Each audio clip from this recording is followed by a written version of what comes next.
Hey guys, what's going on? This is Tyler, pharmacist with Pharmacy Update. Today I want to give you guys an update on the most recent round of recalls for the popular drug Ranitidine and brand name Zantac.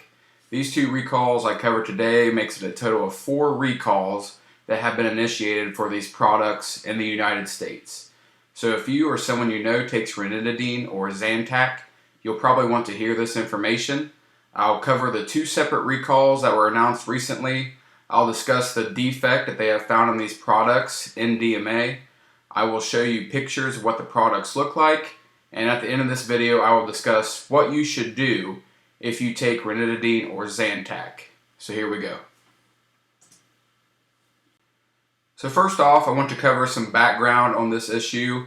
A little over 1 month ago there was an announcement from the FDA concerning Ranitidine. The FDA came out and said that they have conducted some tests on samples of Ranitidine, and they did in fact find low levels of the probable human carcinogen NDMA. And carcinogen just means that if taken for a long period of time, it can possibly cause cancer. They have been conducting more tests since then, using a different method which simulates the digestion of Ranitidine in the stomach. And these latest tests have not given positive results. The last update that we received from the FDA said that the levels of NDMA found in these products were above acceptable levels. So since this announcement, there have been a total of 4 recalls announced, which have included both prescription and over-the-counter products.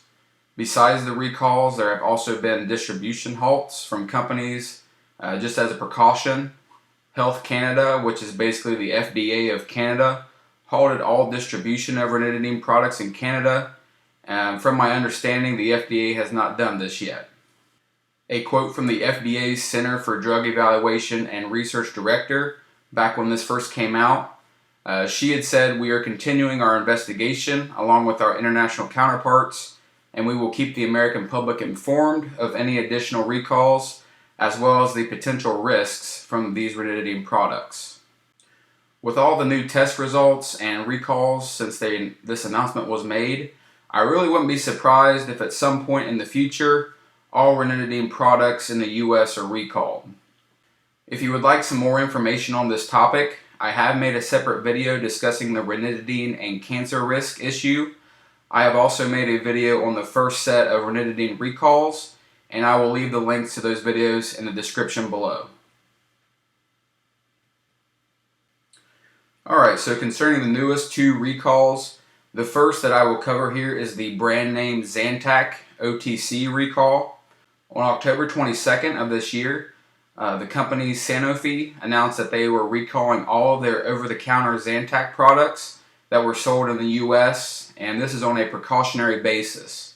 So if you have some brand name Zantac in your medicine cabinet, you are likely affected by this recall.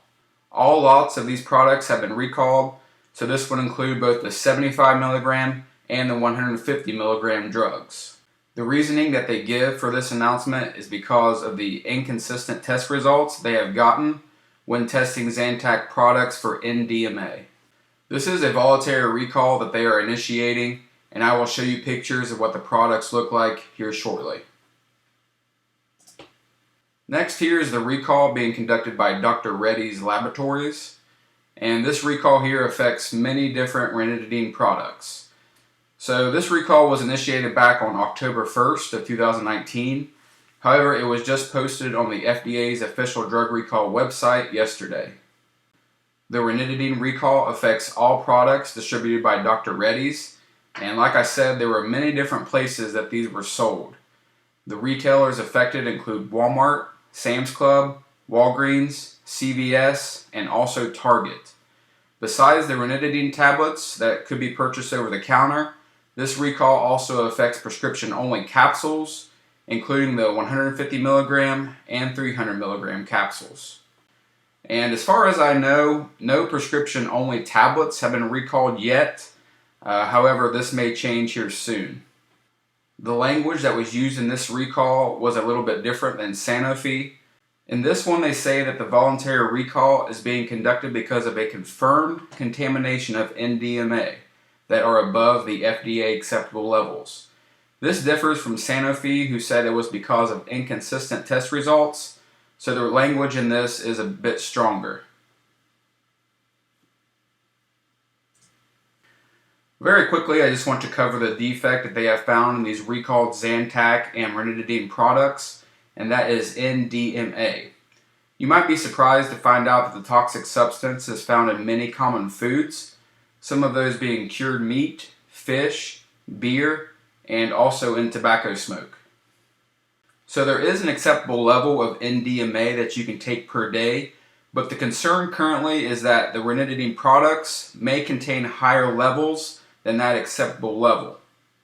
As we discussed, it is classified by the EPA as a probable human carcinogen, which again just means that it probably does cause cancer, especially if taken at higher doses for a long period of time. There has not been studies done in humans for obvious reasons, but they have done some studies using animals to study its toxicity. So in these animal studies, it has been found to be very toxic when given in high doses, and it is especially toxic to the liver. They also found that rats exposed to low levels of NDMA for a long period of time did develop cancerous tumors in the liver. So this substance is definitely not something you want to take every day, especially higher doses than the acceptable level. Alright, now with all that being said, I will now show you pictures of what the products look like. I will start out with the brand name Zantac OTC, move on to the prescription capsules, and then the OTC products from Dr. Reddy's. And as far as the Dr. Reddy's OTC products, I will just be showing you guys the pictures that were provided to the FDA. I will not include every single box affected, but I will mention if different strengths are affected. There are many products that were recalled, and we'd be here all day if I showed every single box, so just be aware of that. Alright, first here we have brand name Zantac OTC 150 milligrams. This is what the box would look like, and you can see the tablet right here.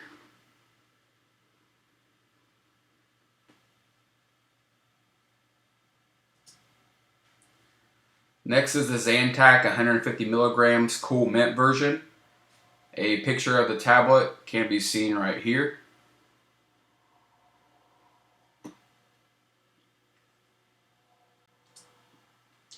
And the last brand name Zantac product is the 75 milligram tablet. They are all very similar, just a different color.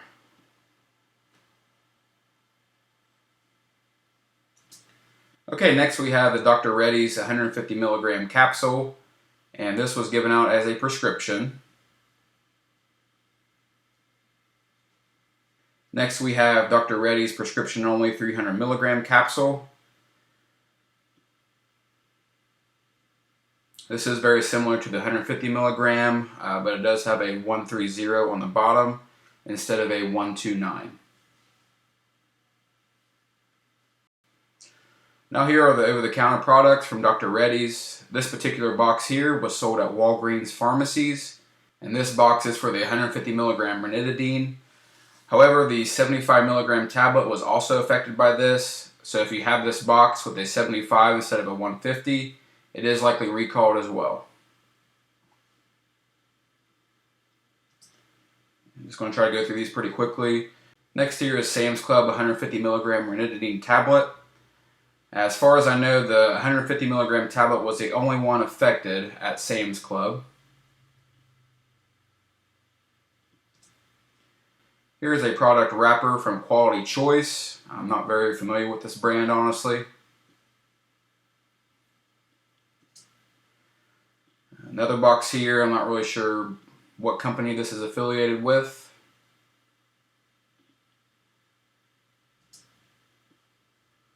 Next here is a product that was sold at CVS. This label was for the 75 milligram tablet, but 150 milligrams was also affected.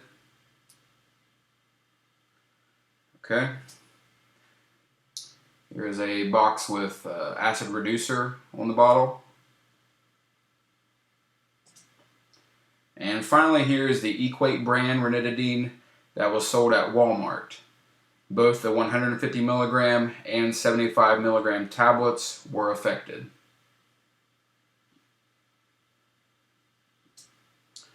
Alright, now on to my final topic. What should you do if you take ranitidine? So as of today's recording, which is October 24th of 2019, this is the FDA's current position. They are saying that not all ranitidine products in the US have been recalled.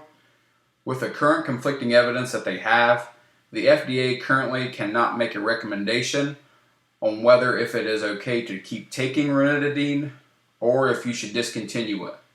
So in a sense, right now they have no recommendation. They also say that if you currently take ranitidine and you are concerned with the potential cancer risk, there are many alternative treatments that you can take. So if you would like to switch medications, speak with your doctor or pharmacist about possible alternatives. I do have a video that I published last week on a possible different treatment, and that is famotidine or brand name Pepcid. I do believe it's a pretty good alternative because it is in the same drug class as Zantac, and I will leave a link for this video below if you'd like to check it out. So as far as the FDA's current stance on the issue, it does make it difficult on us pharmacists because we really don't know what to tell people. I have had many people ask, should I stop taking my ranitidine? Should my baby who is taking ranitidine liquid, should I stop that? And I'm really not sure what to tell them. With all the recent test results that have come out, I do lean more towards telling people that they should probably switch to something else, but I cannot give a definitive answer because of the FDA's current stance. I realize that this is a very popular drug and the ramifications of recalling all ranitidine would be big, but it would be nice to get some clarity on this issue. My personal position right now, and this is not medical advice, but if you are taking ranitidine on a daily basis, it is probably best to stop and switch to something else, just because of the potential cancer risk. However, honestly, if you're someone who takes ranitidine or Zantac maybe once or twice a week, I don't think the cancer risk will be that much higher. I really worry more about the people that take it on a daily basis. But like I said, there are alternatives out there that do not have the NDMA carcinogen defect, and you may just be better off switching. Alright, well that's all I have for today, guys. I want to thank you for watching. If you'd like to stay up on the latest pharmacy and medical updates, please subscribe to my channel. If you felt this video was helpful, I would appreciate a like if you could do that. Along with my video links, I will also leave the links to the official FDA releases if you guys would like to investigate further. So thank you guys again, and have a great day.